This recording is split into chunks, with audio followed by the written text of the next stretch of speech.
Welcome to the Always On podcast.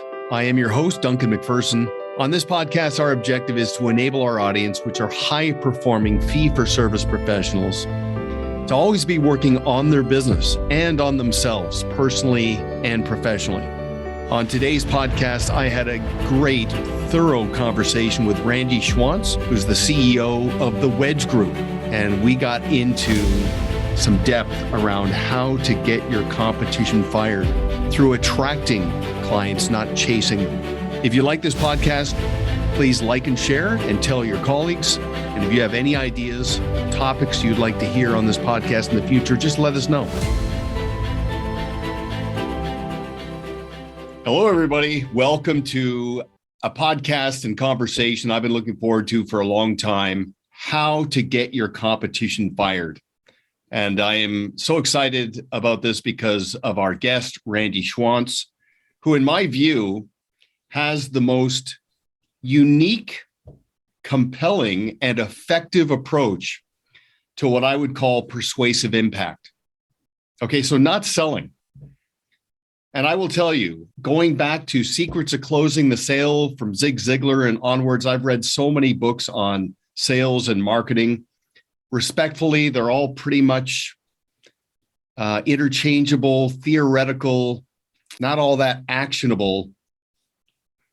Randy Schwantz's approach is most closely aligned with our philosophy of stewardship, not salesmanship. So attract, don't chase. There's no contrived tactics for overcoming objections. There's no clever closing techniques. This is a professional, respectful approach to enable a prospective client to come to their own conclusions and buy in.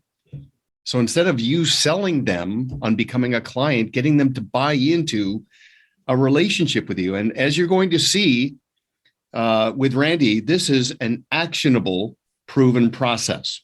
It's also sequential, which means it builds on itself and cascades to this natural event where ultimately the client closes you and your clients become advocates and go out and stir the pot to steer prospective clients to you in the form of advocacy. All of that said, the cherry on top is Randy is also borderline mercenary on moving the needle. So it's not just the art of persuasive impact, it's the science of growing big or going home. And so Randy, thanks very much for being here. I just want to say right up front, that's probably the most impressive Zoom/WebEx backdrop I've ever seen. There's so much going on back there.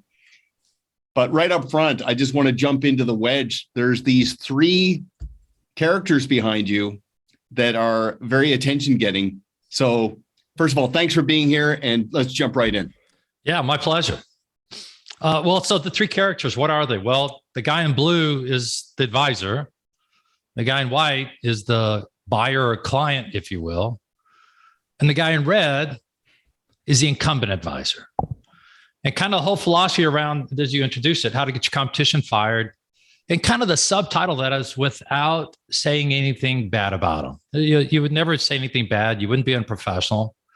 And so there's kind of a process. And it was an epiphany that I had, 25, 28 years ago now, that almost all the traditional selling says is there are two of us in a interview.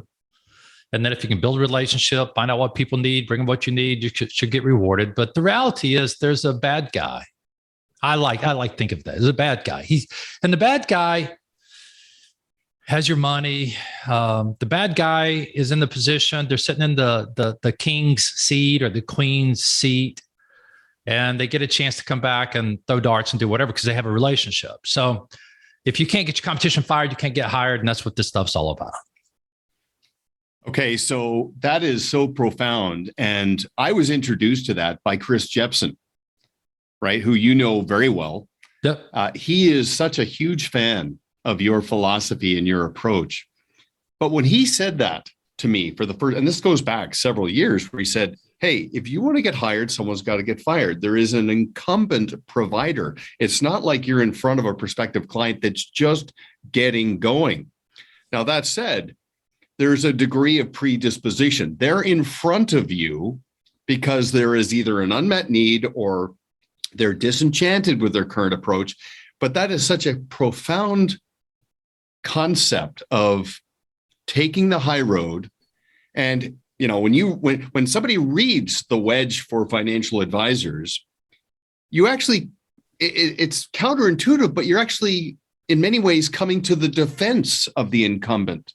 So you're not only not saying something negative, because if you do, now the prospective client is guilty by association. You might as well insult them too by saying something negative.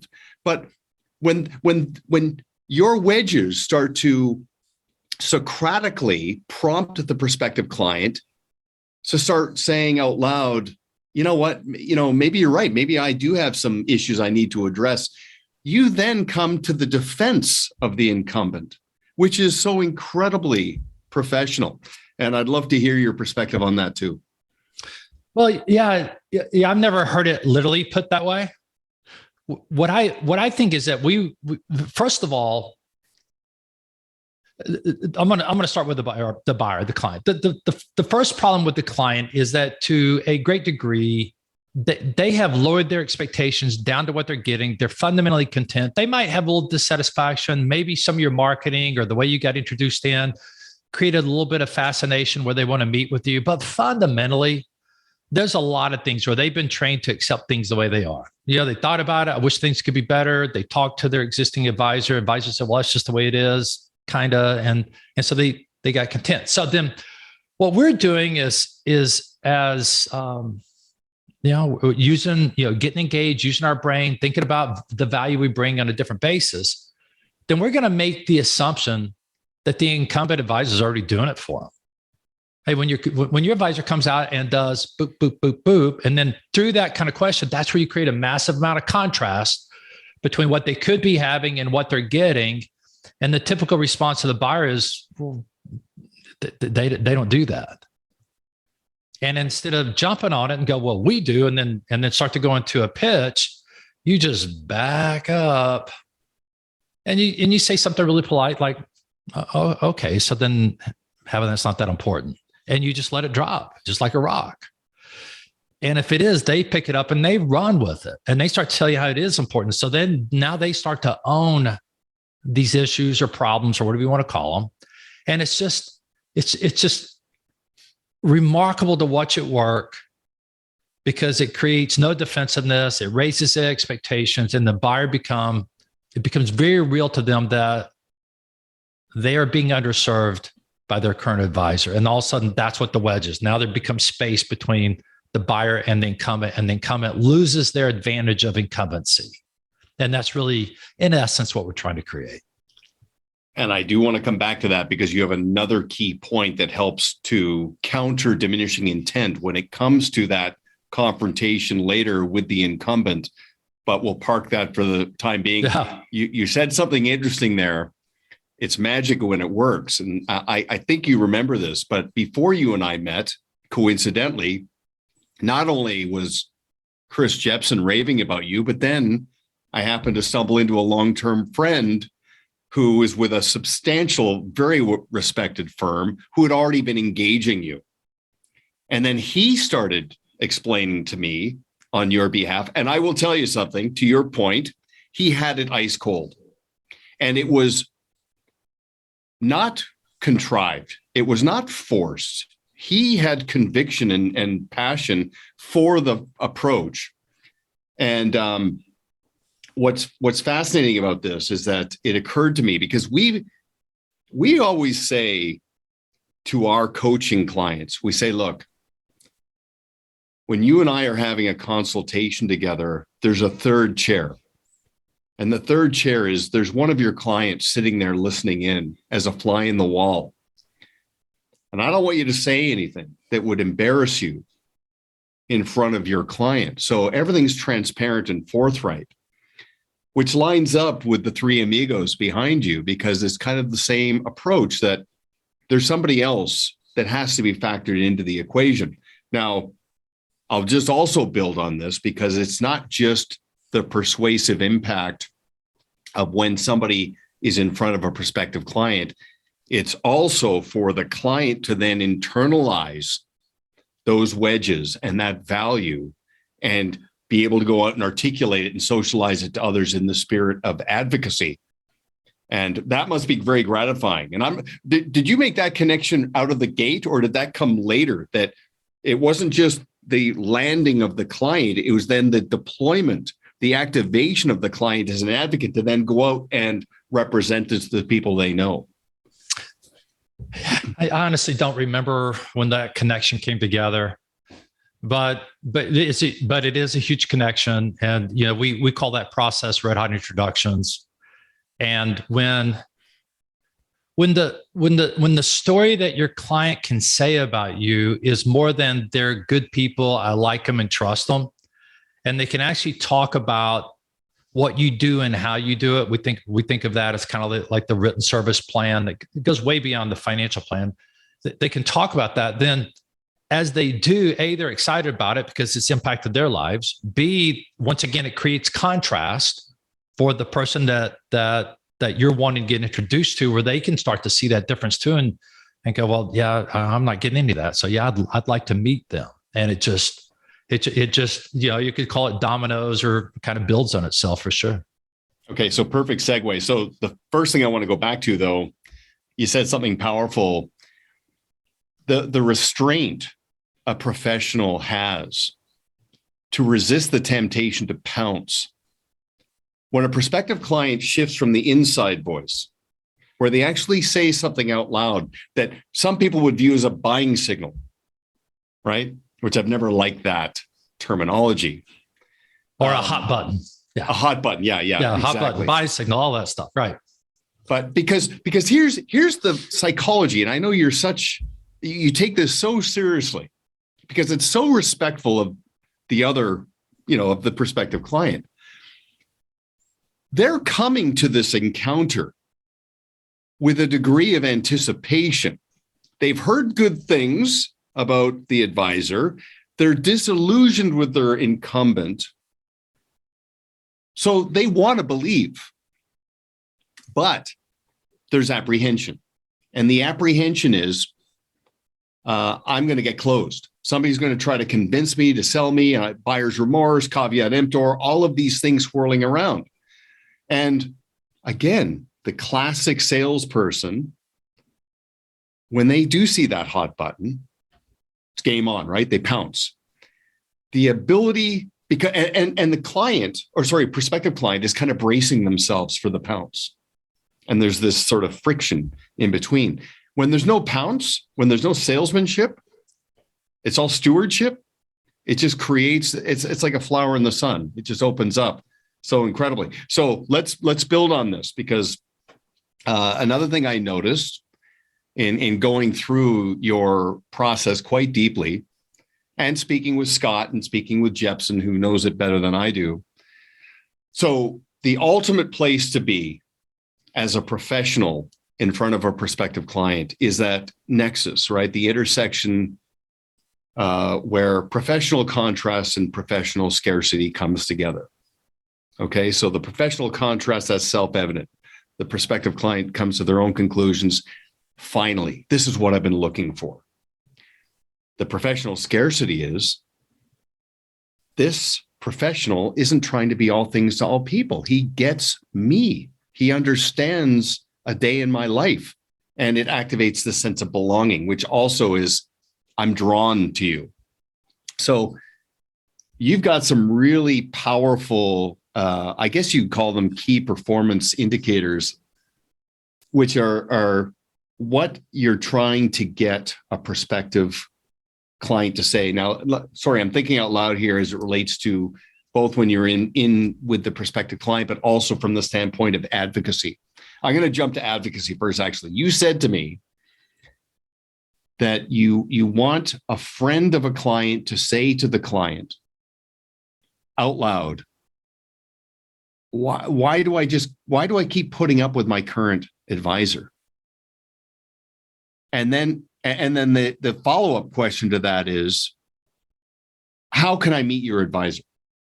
Okay, so let's talk about engineering that from the standpoint of advocacy, and then we'll go back to the prospective client interaction. If you could just build on that for me. Yeah. So, I mean, so if you are going to build on it, I think it starts with you getting really clear about, I'm going to call it your value proposition. And you move off a product. The product is commoditized. Everybody's got access to the same thing. So you move into your services.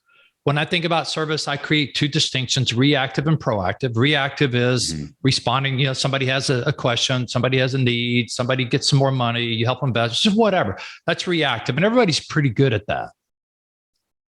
But when you can develop your proactive services, then it's almost like the difference between a doctor and a dentist. See, a doctor, when you get sick, you go to the doctor, and doctor gives you a shot or gives you a script and says, hey, if things aren't better, holler at me. I'll be here for you. And it's kind of a reactive. They react to you being ill or whatever. A dentist, though, has a plan to keep you out of trouble. Every 6 months, they're going to bring you back in. They're going to check for gum recession. They're going to clean your teeth. They're going to look for oral cancer. Every other time back in, they're going to do X-ray and look for cavities and things like that. And they're doing preventive work. And so I think of those things as proactive services. Well, the value of proactive services is that it makes your future very predictable. Reactive services, you just know somebody's going to be there for you. It's almost like a typical bank. They're always there to take your money, make a deposit, and things like that, right? So it starts with that. Let's go define our proactive services. And then, you and me both, we've got children. I've got 4 daughters. In fact, there's a picture of them right there. And what's interesting about my 4 daughters is they all have unique names. Why? So we can identify them, so we can call them out. When you take your proactive services and you move it from an idea or a generalized capability into a distinct thing that you do, that we can give it a name, now we've kind of stacked that up. Well, it's those things that become wedges that we use to get the buyer to discover they're being underserved by the incumbent advisor. And then as they become a client, then you're really delivering on those. And that really becomes at the heart, a lot of that story that makes them an advocate. In other words, when they're talking about somebody else, not only do they like you and respect you and think you're good, the problem with that is that most of the people you want to meet already have an advisor that they like, they respect, and they think is good. And so unless you can create that contrast in that person that you want to meet mind, and the person that's going to help you do that becomes your existing client. That's the advocate, right? That's going to tell that story. Well, the more black and white your services are, the easier it is to tell that story. The more fluffy it is, it gets back to, hey, you got to talk to my people. They're good. All right. Well, in that cause, I think of it that when, in fact, it just happened to a client of mine it's a bank-owned firm. So the bankers have enough leverage with their clients to get their insurance agents in the door. The problem is it's political leverage. It's not advocacy type stuff. It's not value. And so when people agree to meet, they're either going to do it for a political reason. They're either going to say no, do it for political reason, or do it because selfishly what they got told, they're thinking, how do I get some of that? And obviously we're going for number 3. And that's where the proactive services then leads to the wedge conversation, turns them into a client, leads them to an advocate that leads then to, getting introductions in a very powerful way. Okay, you covered a lot of ground there, and let me just give you my interpretation. So the wedge is not promissory on short-term performance or product issues. So it's a given that the financial professional has the technical ability and the goods, but you don't lead with that and use that as a wedge. You also don't use that as the wedge for your advocates to represent you. So they're not talking in general terms and fluff, as you said. She's great. I trust her. She's also not setting an expectation that's flawed on short-term rates of return. It goes back to that reactive and proactive service. And so you use the dentist analogy. I mean, the dentist profession, they had to adopt best practices because it was the one profession most people dreaded the most. So they couldn't leave it to the client to schedule the cleaning. They had to proactively schedule it and create a client experience, and it serves them as incredibly well. But what's profound is that is an unmet need, because most people who leave a financial professional, they're not complaining about performance. They're complaining about random, haphazard client experiences and shallow chemistry and interaction. My wife went to the dentist a couple of days ago, and when I picked her up and she got in the car, she didn't talk about anything to do with the technical. She talked about how much they knew and remembered about her, even to the point where they asked about me. And that's what she came out of the office talking about, not how thorough a job they did in the cleaning. So there's a bedside manner and a decorum, but the scheduled, process-driven client experience, that's a wedge, I'm assuming, because performance is what money is. But what does money do? It creates peace of mind. So you're basically emphasizing the peace of mind, like, okay, my process will liberate you to go live your life. Okay. Now, on the reactive side, yeah, it's a given. Everyone's got a bat line. The phone rings, the world stops, we address it. But we've all been in a situation where we've been in a doctor's office, and you know it. When they walk in, you're sitting there for 20 minutes waiting, door opens, and you know it. They start thinking about you the minute they pull that clipboard off the back of the door. And they're playing catch up right then and there. They're reacting, and they stop thinking about you when they put it back and everybody leaves. You get, so there's some messaging, or there's a takeaway in there that we're trying to use. So the proactive, scheduled client experience that liberates someone to live their life. You've got this. That's where the wedge lives. Is that what I'm getting? Yeah. Okay. And then maybe the driver of that. Think about this. Every time we do a wedge workshop, one of our exercises is to take our clients through, be the buyer, and just start thinking about all the things you hate about this environment because you don't understand it, and what you don't understand you can't control. And when you don't understand it, you can't control it, then you feel like a victim. So let's just go list out all those things they don't understand about how this works, whatever it is.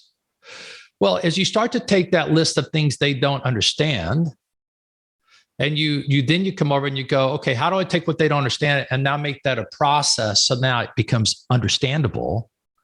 That then becomes one of your proactive services. So think about it like this. I go back to, once again, my kids, when they're 14 years old in high school, they're freshmen, they start thinking about college. By the time they're sophomore, they really start thinking more seriously about college. And sooner or later, they're going to have to figure out where they're going to go and what floats their boat. Well, how do you, as a general rule, some kids are very learned, highly experienced, travel all over the place, and they know exactly what they want. But the average kid doesn't, I don't think. And so how do you help them? So I just think of it like them. I'm a kid. I'm 16 years old. I don't want to be an engineer. Don't want to be an accountant. Don't be a lawyer. But I know I need to go to school. So what am I going to study? Number two is, what kind of school? Do I want to go to big school, small school, sports school, academic school, far away from home, near home? And so basically, because kids have had to make that decision so many hundreds of thousands of times, it basically becomes a simple matrix, can be. And you help a kid kind of just go close to home, far away from home. Big school, small school. Big school, lots of people, great sports team. Small school, academic, very diverse. And you just kind of help them think through that. So now that you're moving them through that decision. Okay, so what does it have to do with advisors? Think about all the things, if you're the average user of an advisor's services and knowledge and skills that are grossly misunderstood, hard to understand, unpredictable, and therefore confusing to your average client. If you just sit there and you just take and make a list of that and convert each one of those into a process that now makes it predictable, understandable, and that process is going to be a worksheet, a spreadsheet, a checklist, or something. You can create a list of great wedges that the incumbent is not doing because they're just not thinking this way. And so when you do, in the sense of extraordinary, you don't have to be extraordinary. You just got to be, it's like the whole deal about the bear, the bear, I can't remember the story now, but it's like the bear chasing, how you cannot, the guy's putting on his tennis shoes. He goes, you can't outrun the bear. He said, I don't have to. All I have to do is have to outrun you. So in a sense, what we have to do is outrun the incumbent in terms of making these things predictable and using that as wedges. And then you create a better experience for your clients. Hopefully that made sense. I'll let you just kind of fire away. Okay. Well, let's dig into that a little bit. So without killing it in complexity or abstract, keep brevity, specificity, something that the client can really conceptualize and understand. So I'm thinking, I'm going to put you on the spot here and see if we can actually come up with a wedge in real time. So let's assume that most prospective clients feel that their current incumbent advisor is kind of cobbling it together, right? They're building the bridge as they cross it. There's no future pacing. There's a financial plan, but there's disconnects on the planning. And so directionally, the client feels like they understand what's been done to this moment, but there's such a lack of clarity on where this is all going. So you got the other advisor who is process driven. And the advisor wants the prospective client to come to their own conclusions that cobbling it together is inadequate. Buying into a process, it's crystal clear. We've cracked the code. There's parts of the process that aren't relevant to you yet, but as your life unfolds, your needs evolve, we'll put it all together. So I'm just springing this on you. Is there a wedge there between cobbling it together and having a fully defined, built out process? It's like the difference between having a puzzle with all the pieces in front of you with no picture. I've got the picture. I know what this looks like, and this is where we're going. It's that future pacing. Is there a wedge in there, Randy? Yeah, in fact, you could probably use your picture of putting together the puzzle as the analogy to set up the wedge. Okay. Probably. I'm kind of pulling this out just as you were asking it, but so now we take that. So here's a 1,000-piece crossword puzzle. Here's what it looks like. I mean, very simply, when you compare, you're 2 hours into putting together the puzzle, you got 200 pieces done, you got 800 pieces left. So you can see, where am I in proportion to the finish? So when I come back and I think, it doesn't matter if somebody's 40 or 50 or 60 or 70. They're all thinking about where I am in relationship to the finish, maybe end of life being the finish. It's like, so when I'm in the saving years, where I am in relationship to that, and so we're projecting that out and let people know it's not just, here's a financial plan. With this financial plan, you do this, boom, boom. Now let's compare the projection with where you are, so you can see that you're below it or above it. Something, very simple, right? A very simple little thing.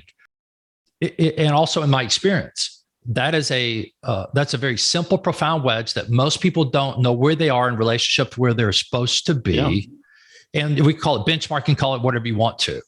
But that could easily turn into a simple wedge. And all it is kind of a graph. You're here, you expect to be here, 5 years, 10 years, 15 years, 20 years, whatever. And you're either, it could be an S curve, sometimes you're above, sometimes you're below, but you're always doing it. So people know where they are in relationship, and they know they either need to make up, they got to find a way to make up and invest more, or that they're kind of ahead of the curve and they can relax and enjoy it a little bit. But I don't know if people do a really great job of that with their clientele. Mm-hmm. I would say probably not more often than so.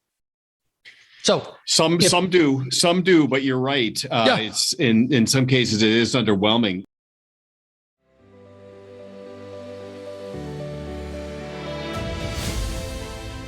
To position yourself as a subject matter expert while efficiently creating professional contrast in the eyes of your prospective clients, strategic partners, and ideal clients, deploy a podcasting initiative using the turnkey process developed by Proudmouth. Learn more at proudmouth.com.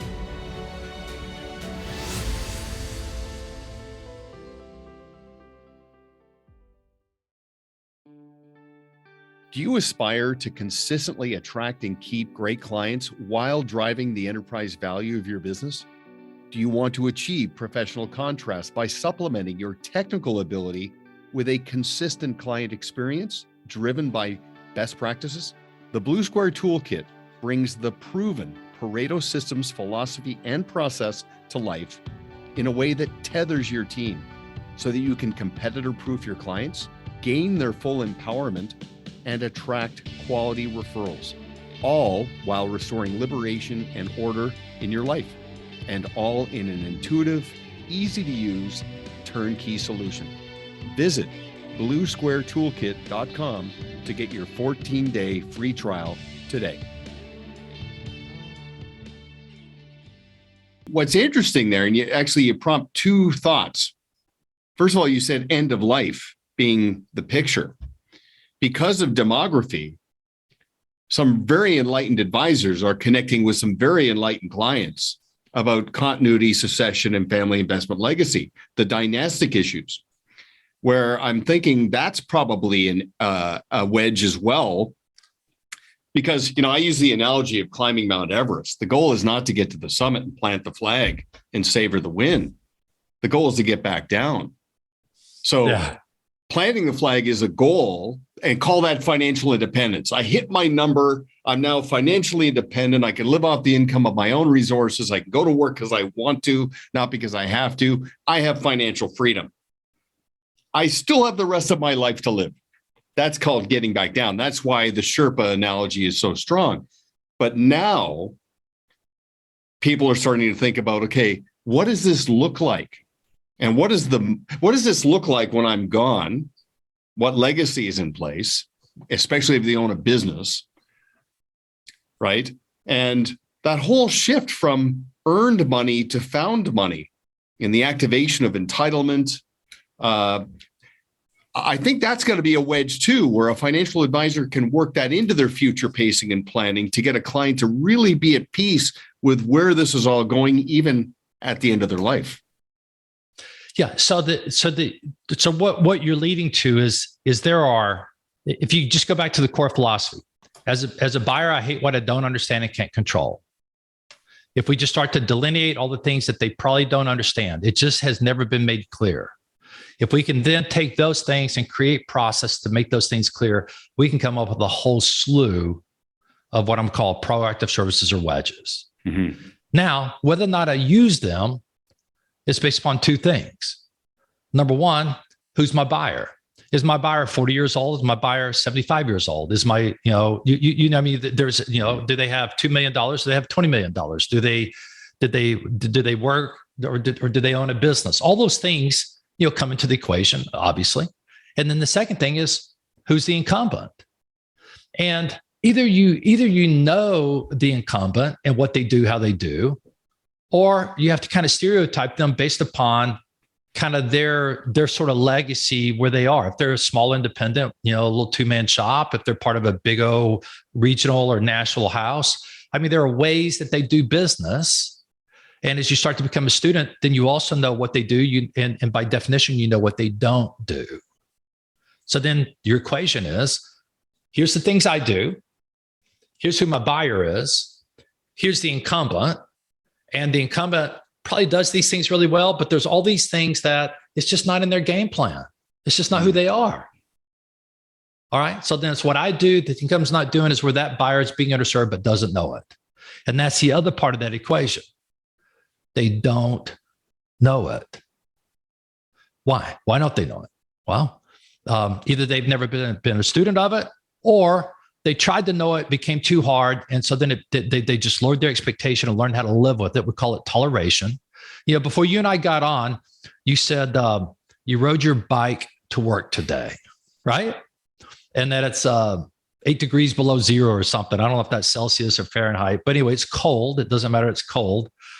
One of the conditions you tolerate living in Kelowna in the wintertime is sustained cold weather. It's just the way it is.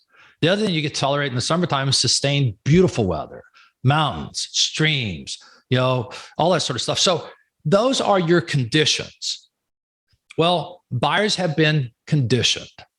They've learned how to accept. And so if we will sit there and start to imagine what that's like for them, and then also become a student of our competition, then we're going to use the terminology, finding the buyer's pain becomes relatively easy because it's a formula. It's no longer a kind of a crapshoot. I've had 2 epiphanies in the last 90 seconds. The first one is the multitude of benefits that come from going through this exercise. To be thoughtful and deliberate. How a financial professional conducts themselves is what the client internalizes and then socializes. So you were saying you don't want them to be fluffy and just say, oh yeah, she's great, I trust her. Well, that's kind of a given. It's a minimum requirement, right? Yeah. But you also don't want them to say, oh yeah, no, she's great. What a salesperson. She's so good. You want the advocate to say, I've never felt better. When we first got introduced, I felt it was all disconnected, all over the map, stuff falling through the cracks. She's got a process in place.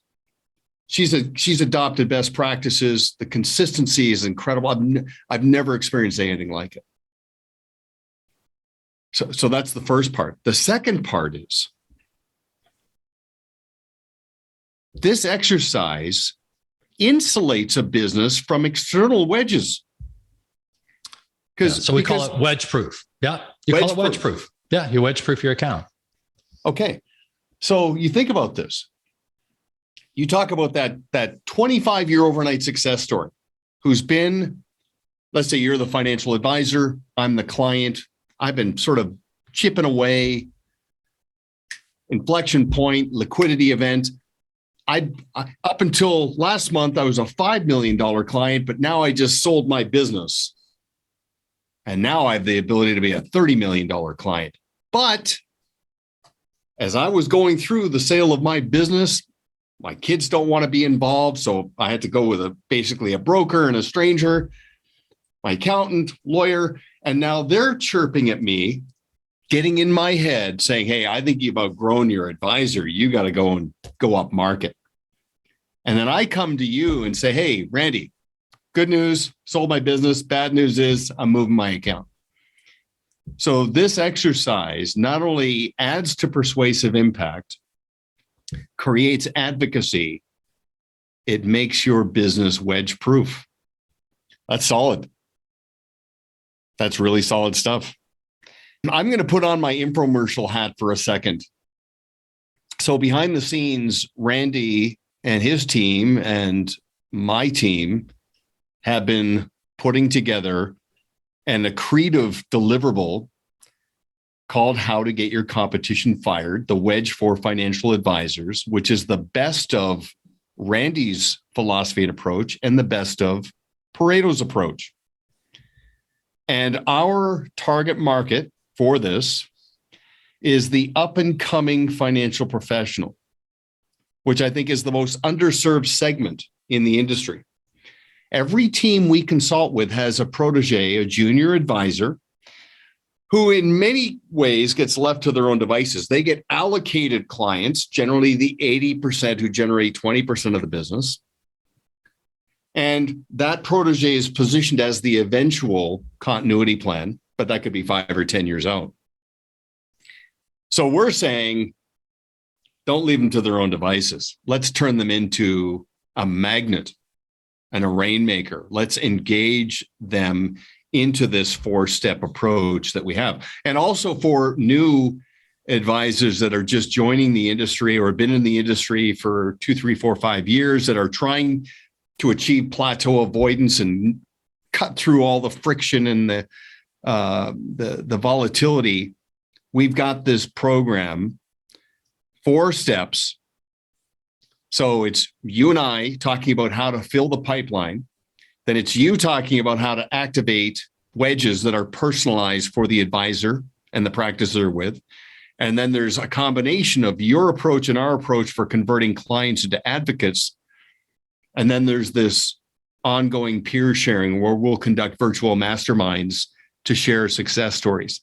I couldn't be happier because we've been asked for years, do you have something for the junior, the associate, the protege, the up and comer? We're like, no, we're pretty much up here. But these people up here are now starting to bring on these people, and we'll become kind of their HR department, right? And help fast track them to productivity. I'm very, very excited about that, Randy. Very excited. Hey, me too. I mean, I've got an amazing amount of empathy for those up and comers.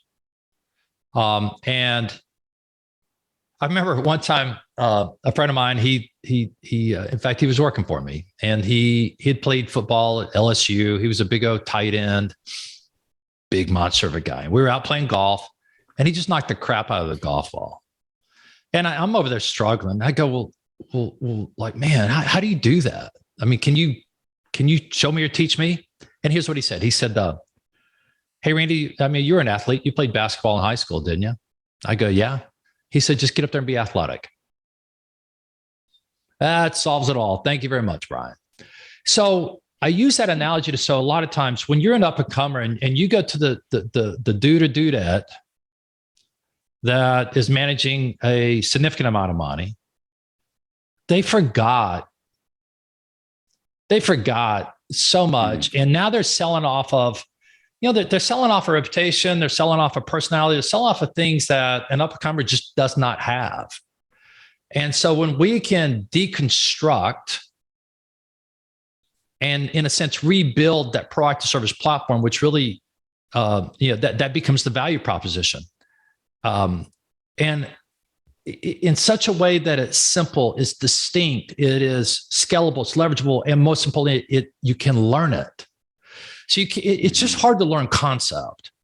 It's easy to learn, do this, do that, do this, do that. And so when I go back and think about the up and comer, to deconstruct that high level, abstract, conceptual stuff that most firms are full of. And I've got clients of my own, and I say it's really hard when you go to work for a firm that is what I think of as resource rich. It's almost, I have too many resources, too many ideas, too many things coming at you. And so if you don't have a way to, like a conveyor belt, break it down, deconstruct it, think about boom, boom, boom. Now how do I use that to go win, to obtain clientele? Without that, it can be really hard. So anyway, that's where I get excited, because I know that we can do that. And then that just sets up the path for everything else. It's a really good point, because I think about so many of our clients that have been in the industry for so long, and they do forget what it's like in those early formative years. And it's interesting, the industry, like all sectors, especially in the fee for service space, are evolving so dramatically. And when fee-based and fee worthiness became something that sort of replaced the broker, right? The transaction, the right. commissions, it was a knowledge industry. So designations, credentials, technical ability, integrity, all of that. Then it started shifting to an expertise economy, where they started amplifying their contrast and fee worthiness by being more goals-based at their planning, bedside manner, practice management, client experience, thought leadership, right? Things like that. Now it's shifted to an IP economy, where it's an intellectual property. I can only get it from you. Knowledge I can get somewhere else. Expertise I can get somewhere else. Intellectual property, it's proprietary to you. I can only get it from you. And what that does is it amplifies the bench strength. And I think my point here, Randy, is I want these up and comers, right? The proteges, the associates, the juniors, to not just sit and wait. If they're empowered, if they're put into place for redundancy and continuity and the down the road planning, I don't want them to just think, okay, the lead advisor is going to give me the 80% of the clients that generate 20% of the business, and it's up to me to manage that. If we could make that junior indispensable to activate a level of advocacy within that vein of gold that the lead advisor never got to, because now as the associate, that C client is now my A client, and I can activate advocacy. If simultaneously I can go out and be a magnet for client acquisition and go out and target and attract high quality clients outside of the lead advisor's core business, it's no longer me just taking over a business. It's me having a leadership position in this enterprise and feeling very empowered. And so as I think about this with you, I'm very, very excited. So if anybody, okay, at a minimum, I can just see a version over your left shoulder there, the wedge. You can see above that how to get your competition fired. At a minimum, you've got to get your hands on Randy's books. At a minimum. As you can tell, it's different, it's thoughtful, it's respectful. And you could have a client read that book and say, oh, okay, I get it now. You wouldn't be embarrassed because there's no trickery, there's no tactics.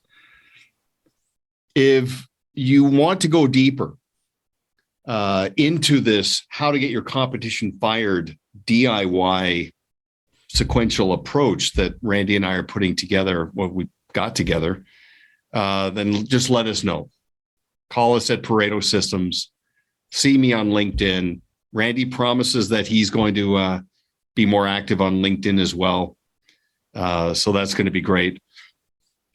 I'm not sure, Randy, in all sincerity, if I gave the wedge enough context and it's due because it's so incredibly solid. So we're definitely going to have you back and maybe go a little bit deeper into the anti-sales approach, right? So attract, not chase, because it's just so profoundly good. But any closing comments before I let you go? I mean, what kind of struck me is I really think of the wedge in a lot of ways as a buyer facilitation process. The reason we get out of selling business is because if they really understood what we do, they would want it. So then the precursor to that is we got to get really clear on what we do, and we got to be great at articulating in a way so that now they understand it, because that's what they want, because it creates predictability, and what everybody wants is predictability. And who knows how they acknowledge that, but everybody wants predictability, with the exception of, I don't know, maybe if you're a young guy and you're going to a bar, you love the excitement of the unpredictable, but fundamentally, particularly around this whole environment, we want predictability. And so you're able to build that. And so it becomes a facilitation process to get them to discover that by raising their expectations, let them then see that the current person's not doing it. And then they evolve. And so it's without trying to get into without the fear of being sounding hyperbole, the ratio of success for most people that get good at this doubles and triples. Why? Because it's what buyers want. It's not because we're great. It's because it's what buyers want, and that becomes the at the heart of it. Okay, and I totally forgot something that is such a gem. So caveat emptor, apprehension, anticlimax, all of that is just completely eased off because it's not a sales encounter. What I forgot to ask you, was that absolutely powerful call to action for the prospective buyer who has basically said, I just want to get started. Where you tell the prospective buyer what's about to happen when they go back to their incumbent. Can I put you on the spot there? It's so profound. So could you run with that? Yeah. So let's suppose the buyer did say, I want to get started. Well, getting started is the easy part. Can we talk about the hard part? I think, what's that? Well, after you've gone ahead and signed the agreement to get started, the question is, how are you going to tell the other guy that it's over? And then they say, what do they say? Well, I don't know. We'll just have to tell him. Boom. Okay. Well, can I tell you what's going to happen? I promise you, when he finds out that you're making this shift, he's going to want to come over and see you. He's going to bring in the proverbial sort of little wine and cheese basket and say, here, you pop the top on the wine. He's going to slice the cheese. He's going to say to you, please don't do this. We were with you as your kids were growing up. We were with you back in the tough time between 07 and 08. We've been there for you. I don't know what those other people are telling you, but if it's products, we've got everything everybody else does. If it's services, we got everything everybody has there. And they're going to put a lot of pressure on you to do nothing. I'm just curious, when they do, how are you going to handle it? And so in essence, you're rehearsing them through the emotion, and you're doing your best to bring the incumbent into a room and have them feel that now in your presence, so you can help them through it, so that when they see it for the second time, it almost looks like cheesy if and when the incumbent comes back and goes, well, we can do that. I've already made my decision, and it becomes easy. And so when we get into teaching the course and doing further webinars and stuff like that, we'll get into a lot more psychology and break that down for people. It's pretty powerful. It's such a powerful dry run, essentially, where they're so well prepared. There's nothing that the soon to be former incumbent can say or do. They're just playing defense and throwing Hail Marys. Oh, the grass isn't going to be greener. And I've had clients leave before and then come back. And you're right. It just has this air of desperation, which in many ways validates my decision. I'm with somebody that I knew was out there.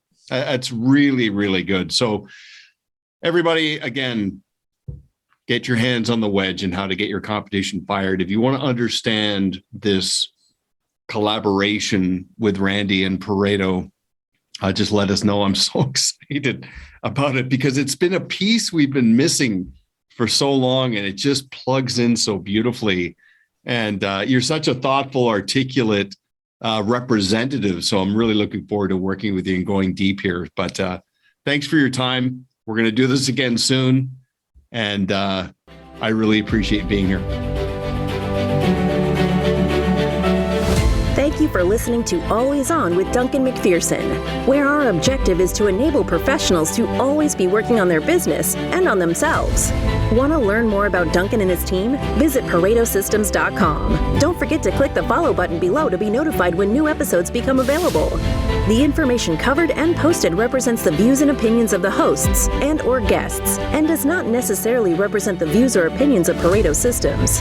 The content has been made available for informational and educational purposes only.